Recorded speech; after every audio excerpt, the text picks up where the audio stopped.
വെളിപ്പാട് പുസ്തകം അധ്യായം 17. മൃഗത്തിന്മേലിരിക്കുന്ന സ്ത്രീ.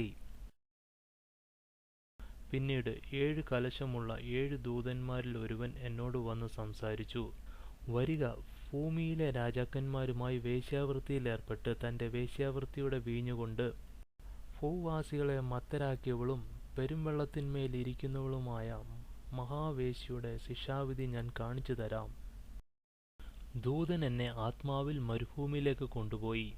അവിടെ 7 തലയും 10 കൊമ്പുമുള്ളതായി ദൂഷണനാമങ്ങൾ കൊണ്ട് നിറഞ്ഞതും കടും ചുവപ്പ് നിറമുള്ളതുമായ ഒരു മൃഗത്തിന്മേൽ ഒരു സ്ത്രീ ഇരിക്കുന്നത് ഞാൻ കണ്ടു.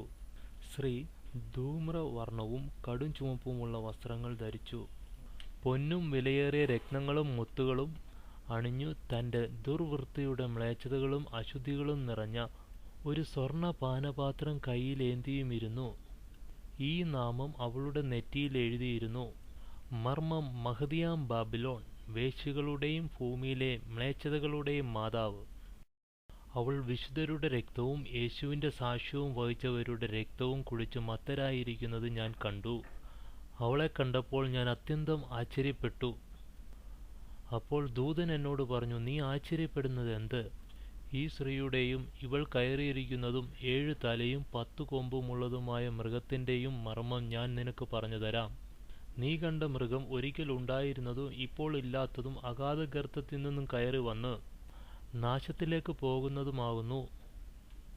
ഉണ്ടായിരുന്നതും ഇപ്പോൾ ഇല്ലാത്തതും വരുവാനിരിക്കുന്നതുമായ മൃഗത്തെ കാണുമ്പോൾ ലോകസ്ഥാപനം മുതൽ ജീവപുസ്തകത്തിൽ പേരെഴുതിയിട്ടില്ലാത്ത ഭൂവാസികൾ അത്ഭുതപ്പെടും.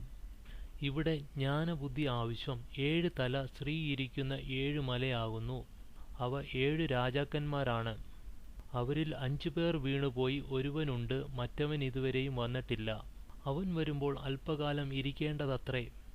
ഉണ്ടായിരുന്നവനും ഇപ്പോൾ ഇല്ലാത്തവനുമായ മൃഗം 8ാമത്തവനും 7 പേരിൽ ഉൾപ്പെട്ടവനുമാണ്.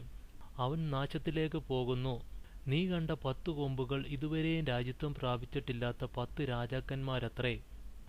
അവർക്ക് മൃഗത്തോടൊപ്പം 1 മണിക്കൂർ സമയത്തേക്ക് രാജാധികാരം ലഭിക്കും. അവർ ഏക ലക്ഷ്യമുള്ളവരാണ്. തങ്ങളുടെ ശക്തിയും അധികാരവും അവർ മൃഗത്തെ ഏൽപ്പിക്കുന്നു.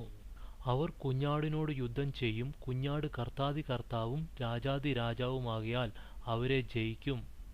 കുഞ്ഞാടിനോട് കൂടെയുള്ളവർ വിളിക്കപ്പെട്ടവരും തെരഞ്ഞെടുക്കപ്പെട്ടവരും വിശ്വസ്തരുമത്രേ. ദൂതൻ പിന്നീട് എന്നോട് പറഞ്ഞു, വേശ്യയിരിക്കുന്നതായി നീ കണ്ട വെള്ളം ജനങ്ങളും പുരുഷാരങ്ങളും രാജ്യങ്ങളും ഭാഷകളുമാകുന്നു. നീ കണ്ട 10 കൊമ്പുകളും മൃഗവും വേശ്യയെ വെറുത്ത് അവളെ ശൂന്യയും നഗ്നയുമാക്കി അവളുടെ മാംസം തിന്നുകയും അവളെ അഗ്നിയിൽ ദഹിപ്പിച്ചു കളയുകയും ചെയ്യും. ദൈവത്തിൻ്റെ വചനം പൂർത്തിയാകുവോളം തൻ്റെ ലക്ഷ്യം നിറവേറ്റുവാൻ തങ്ങളുടെ ഭരണാധികാരി ഏക അഭിപ്രായത്തോടെ മൃഗത്തെ ഏൽപ്പിക്കണമെന്ന് ദൈവം അവരുടെ ഹൃദയത്തിൽ തോന്നിച്ചു. നീ കണ്ട സ്ത്രീ ഭൂമിയിലെ രാജാക്കന്മാരുടെ മേൽ ഭരണം നടത്തുന്ന മഹാനഗരമാകുന്നു.